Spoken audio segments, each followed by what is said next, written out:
Restoration ಅಂದ್ರೆ ಕಳೆದುಕೊಂಡದಂತ ತಿರುಗಿ ಹೊಂದಿಕೊಳ್ಳುವುದನ್ನಂತ ಅರ್ಥ.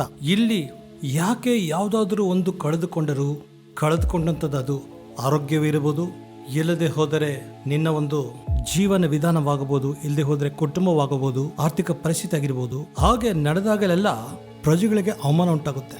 ಅರೆ ನನಗೆ ಯಾಕೆ ಬಂದಿದೆ, ನಾನ್ಯಾಕೆ ಬಿದ್ದೋಗಿದ್ದೇನೆ, ನಾನ್ಯಾಕೆ ಪಾಸ್ ಆಗ್ಲಿಲ್ಲ, ನನಗೆ ಯಾಕೆ ಇನ್ನೂ ಈ ಕೆಲಸ ನಡೀಲಿಲ್ಲ, ಹೀಗೆ ಯಾಕೆ ಆಗಲಿಲ್ಲ ಅಂತ ಅನೇಕ ವಿಷಯಗಳಲ್ಲಿ ಮತ್ತೆ ನಮಗೆ ಬಾಧೆ ಆಗುತ್ತಿರುತ್ತೆ. ಮತ್ತೆ ಕಳೆದುಕೊಂಡಂತ ವಿಷಯವಾಗಿ ಇನ್ನೂ ಬಾಧೆ ಆಗುತ್ತೆ. ಯಾಕೆ ಕಳೆದುಕೊಂಡಿದ್ದೇನೆ ಅಂತ, ಏನೋ ಒಂದು ತಪ್ಪು ಮಾಡಿದ್ದೇನೆ, ಅದು ಮಾಡಿದ್ದೇನೆ, ಇದು ಮಾಡಿದ್ದೇನೆ ಆಗಿರ್ಬೋದು. ಆದ್ರೆ ಇಲ್ಲಿ ದೇವ್ರು ಏನನ್ನುತ್ತಿದ್ದಾನೆ, ಯೋವೇಲನ ಪುಸ್ತಕ 2ನೇ ಅಧ್ಯಾಯ 21ರಿಂದ 27ರವರೆಗೆ, ನಾನು ಕಳೆದುಕೊಂಡದ್ದೆಲ್ಲವೂ ಕೂಡ ವರ್ಷಗಳ ಹೊಂದಿಗೆ ತಿರುಗಿ ಕೊಟ್ಬಿಡ್ತಾನೆ ಅಂತಿದ್ದಾನೆ.